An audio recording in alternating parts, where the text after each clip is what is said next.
Hello and welcome to another podcast. My name is Papanikolis and today our prince is not on a white horse. Hello and welcome. My name is Jason Foyce and I'm your host for tonight's episode with mighty PrinceBlip. It's a great honor to have you here. How are you today? I'm doing pretty good, thank you. As you said, I'm PrinceBlip, community manager, more or less representing North America, and you may recognize me from some of the recent live streams we've been doing, because I'm finally here in Prague with the T33Kanne and The SailingRobin. Glad to be here, thank you. Thank you again. So, how did you become the community manager for North America? What can you tell us about that? It all starts basically when I graduated university. At that time, I was interviewing to work with Wargaming. They were in need of a copywriter, and I knew a little bit of history. I knew the games already, was fairly decent at writing, so they brought me over to Cyprus, and I was working there just as a copywriter. And then at the beginning of the great calamity of 2020, they reorganized me and dedicated me to ships as a writer and community manager at the same time. And I finally got to Prague here in September, was it? And been loving it ever since. So you originated in North America. How was there some sort of culture shock when you moved to Europe? I'd say the major culture shock is the healthcare systems. I know there's legend of the U.S. healthcare system basically not existing for most people, and it's like whenever I heard the deductibles on my insurance arriving in Cyprus, the jaw was on the floor, to say the least. So coming from a not very well-off family, middle of Missouri, healthcare is not something that you don't normally get. That was probably the biggest culture shock that I like. The idea of going to the doctor for something simple is just not a thing where I'm from. So with the current lockdown happening, are you into some hobbies like watching animes like Number 81 wants to know, or model building or something else? I do not do model building, thing that I kind of want to start at some point. So I might get there at some point. But right now I've mostly been watching virtual YouTubers, VTubers, HoloLive, mostly Ina. For those in the Discord, you'll probably recognize me using her emojis a lot. And so I do watch anime with friends back in the US. We try to schedule a day of the week that we take, and we'll watch pretty much anything and go through the season. We recently finished Full Metal Alchemist Brotherhood. They hadn't seen it, so that was a sort of a must-watch. But I don't have any real hobbies or sports that I play other than video games and watching stuff, learning. I'm always reading something about history. It doesn't necessarily have to be naval history. And so like today I've been reading a lot about Roman history. Wherever my interests wanders to, I try to read about it and learn more.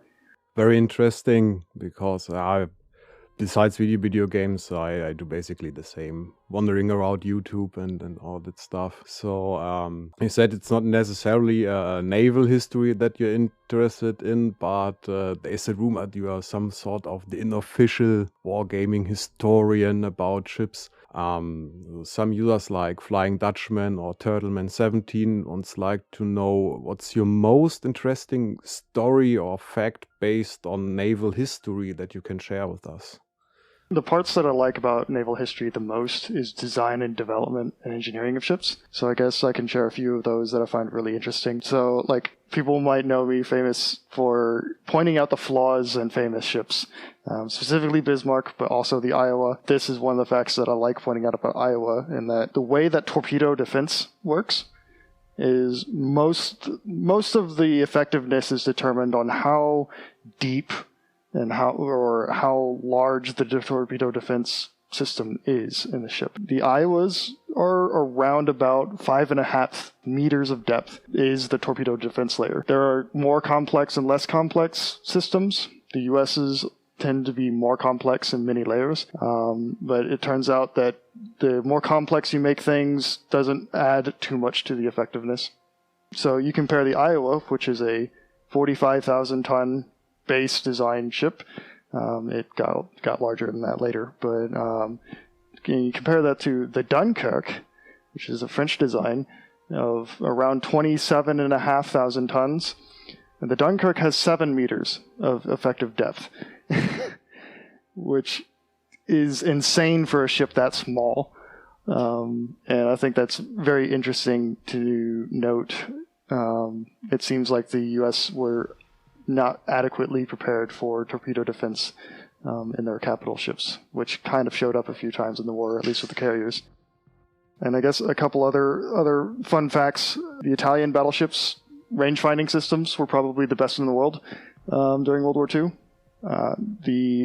One of the Italian battleships was able to get a first salvo straddle on a British cruiser at like 33,000 yards, which is a really long way for a battleship at this time. There's a lot if you dig into how fire control works.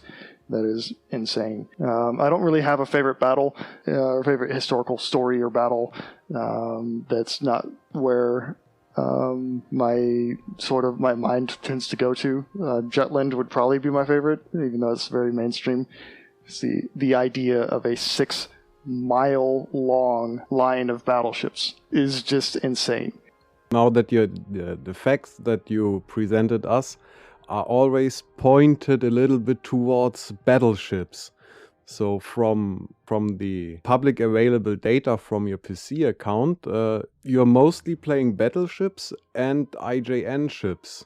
What about Legends? What's your favorite class of ships or nations that you play most? So in Legends, I mostly tend to play the European nations. So it goes mostly for Italy and France.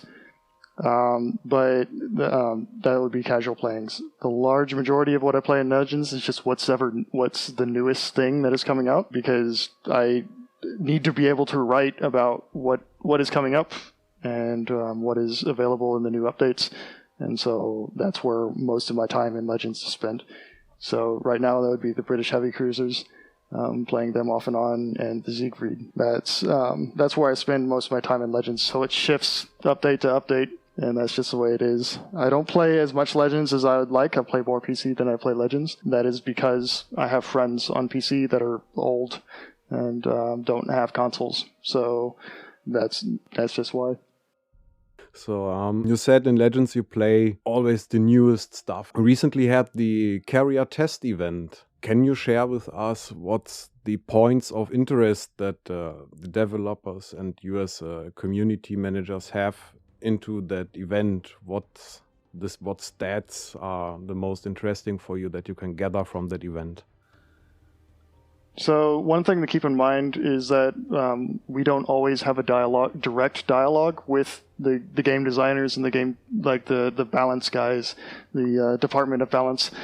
We don't always have a direct dialogue with them.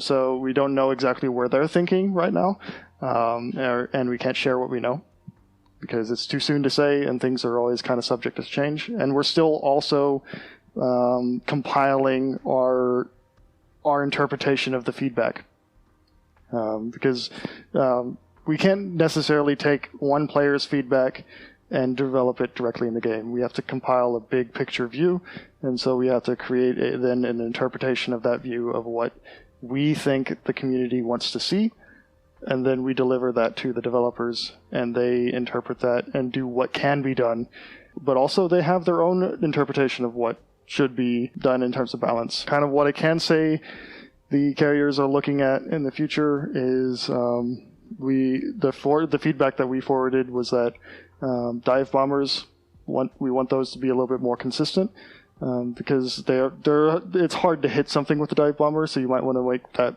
worth hitting, as well as the higher tier carriers had a lot of problems dealing with anti-aircraft fire. Part of that was that people were taking Atlantas and Californias and whatever was the best AA ships into battle exclusively. Part of that is just the way that the balance is right now. So that's kind of like the main points of feedback that we forwarded. Things like will rocket planes come? That's still kind of undetermined. Personally feel that I would rather not see them. Rocket planes don't have a very large history of effectiveness in naval combat. I looked for a very long time for a case of a rocket plane being used successfully against like an enemy ship, like a destroyer. And the only case that I was able to find readily was the Yukikaze, which is a Kagero-class destroyer, had a rocket land in its reserve magazine as a dud. That's the only case I was able to find of one being used against a battleship, or not a battleship, but a warship in a sort of, if this had gone off, it would destroy the ship. There are reports that they were used in the Battle of Samar, just as like, that's what we have on the plane, so we're going to use them, as well as there were some that were mounted on the fighters that attacked the Yamato. But other than that, I don't know of any major cases of like, this ship was sunk by a rocket. So that's my interpretation of rockets, at least. So that's more or less, that's what I can share about what we're thinking about in terms of carriers, is that we don't know about rockets. We want dive bombers to be more consistent, more effective. The major thing is that we do not want carriers to be the be-all, end-all of damage dealers. We don't want that to happen, and that's kind of the direction that we're steering in. No, it's a reasonable feedback, because since the player base, at least on Reddit, have voiced their fear that the carriers would become way too strong. Good that they are more consistent in damage, but they are not overperforming and stomp everything into the ground that they met. It is true that in history, the carrier supplanted the battleship in terms of a means of projecting force. Battleships are more durable than carriers. That has been and always will be the case. Carriers are surprisingly vulnerable ships to damage, but the range of power that the carrier can put out and project, how far it can project power, is far and beyond any other ship. Balancing that ability is what's going to be the real trick with making carriers a fun-to-play class as well as a fun-to-play against class. Sounds like there's a possibility of more test events coming in. I don't think that more test events will be very likely with carriers. The amount of feedback and the overall fairly positive feedback that we got from our test event was surprising, as well as very just good to see. So I think at least from the community manager point of view, I think we're going in the right direction with them. And they're in a good state, a good foundation state to come to the game soon. One question that was asked by the Redditor MGib1, will the CVs be available in all modes, or will they stay in their own airstrike mode when they will be fully released? So any info that you can share with us in that regard? Current point of view is that a full release is a full release. There is not going to be a separate game mode. They're intended to come to standard battles as a new type of ship. That is the point of view that we have on that. That looks to be the way it's going. We have heard a lot of feedback ideas about making it a separate game mode. The problem is that if we make it a separate game mode, that's going to fundamentally split the player base. And my fear is that it would make carriers an almost dead-on-arrival class because they wouldn't be usable in other game modes. It's most likely that they will be and stay as part of standard battles. Think we can switch the topic a little bit. One user that named Holden Kingswood asked, how do the crates work in regards of receiving a ship? Because the description changed from if you get a ship, then it's one that you don't already own, to if you get a ship, it's removed from the loot table. And there was some confusion going on with the splitted percentage of each ship that you can obtain. Yeah, so I guess first and foremost, whenever you sent me this question, I immediately went to the thread and tried to respond to it. And I also grabbed our more influential person, Fligula, to also respond to this thread. So hopefully we have answered this question there and more directly. But in order to answer this entirely, the drop rates page is intended to be as transparent as possible. So the reason for this description change was to try to present the system more accurately. The system has not changed, ever. So how you get a ship, that's always been the same since crates have had ships. That has never changed. The description is the only thing that changed. And so the only system in crates and how re-roll works, the only change there was in the commander's crates to make sure that you always get a new commander. That's the only thing that's ever changed in the history of World of Warships Legends in regards to crates. The loot boxes are simple. It's a weight-based system, so each item, each ship has its own weight, and if you know what those weights are, you can derive a percentage out of that using pretty simple math, and that's what's displayed on the page. What you see on the page is basically a worst-case scenario. Whenever you have a ship in the crate or get a ship out of the crate, the next crates will take that into account, and so every item in the crate will have a higher percentage if you have one of the ships. But it will be that ship's percentage drop rate basically gets split up on all the items in the crate. Okay, so sorry for interrupting. So if you receive a ship, then that percentage of the ships are basically if you get it, the percentage to get any of the other items are raised instead of only the remaining ships that you don't have is raised, if I understand that correctly. So we have been trying to improve the transparency of the page over time as we have had more access to information on how it works. And this most recent description page was the next step in improving that. So the system has always remained the same. The way we've been describing it, I feel, has been improving. That was the reason for that description change. For the information of the audience, I'm the one that writes this page. If there's any specific feedback about it, you can send it to me. We can see if we can change descriptions to become more clear. Of course, there's a limit of how far we can actually present, because at that point it becomes way too much time and effort, and so there is a balance that we have to strike there. But we're trying to be as honest as possible with this page. Right, thank you for clarifying that. One big thing, is there a possibility that you can share a bit of information that isn't released yet everywhere else? I can for this podcast, and it's going to be a little exclusive tidbit for you guys. There is going to be more historical commanders coming. There will be one that arrives in the next update, and of course there's going to be the two that we've seen in the recent carrier event. More and more historical commanders are likely to come in the near future. And I guess on a side note, we already shared this in the live stream, but Bismarck is going to get some love, specifically the 105mm secondary guns. We're going to get some love. It's not going to be the full 1/4 pin, but we want them to be at least useful in some cases. Oh, it was a nice chat so far. If you anything that you want to add to our podcast, some personal input or something else. Not in particular. There's just I'm glad you guys invited me, and I'm glad to be here. If you ever want to do another one of these in the future, I'll be more than available.